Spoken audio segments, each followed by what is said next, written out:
સમાચારમાં આગળ વાત કરીએ, ફરી એકવાર મહત્વના સમાચાર સામે આવી રહ્યા છે। જણાવી દઈએ, વલસાડ, કપરાડા અને ધરમપુરની તમામ શાળાઓને આજે રજા જાહેર કરી દેવામાં આવી છે। સૌથી મોટા સમાચાર જણાવી દઈએ, વલસાડ, કપરાડા સાથે જ ધરમપુરની તમામ શાળાઓને આજે રજા જાહેર કરી દેવામાં આવી છે।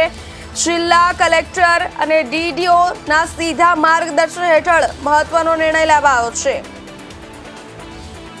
સ્થાનિક પરિસ્થિતિ અને રસ્તાઓની સ્થિતિનું મૂલ્યાંકન કરી રજા જાહેર કરવામાં આવી છે। વલસાડ જિલ્લામાં મેઘમહેર વચ્ચે વહીવટી તંત્રનો મોટો નિર્ણય। કોઈપણ ભોગે વિદ્યાર્થીઓ અને સ્ટાફની સુરક્ષા સાથે બાંધછોડ નહીં કરવામાં આવે। મહત્વના સમાચાર જણાવી દઈએ, વલસાડ, ધરમપુર અને કપરાડા તાલુકાની તમામ શાળાઓમાં આજે રજા જાહેર કરી દેવામાં આવી છે। સ્થાનિક પરિસ્થિતિ અને રસ્તાઓની સ્થિતિનું મૂલ્યાંકન કરીને રજા જાહેર કરવામાં આવી। તમામ શાળાઓમાં રજા જાહેર કરવામાં આવી। જિલ્લા કલેક્ટર અને ડીડીઓના સીધા માર્ગદર્શન હેઠળ આ મહત્વનો નિર્ણય લેવાયો છે।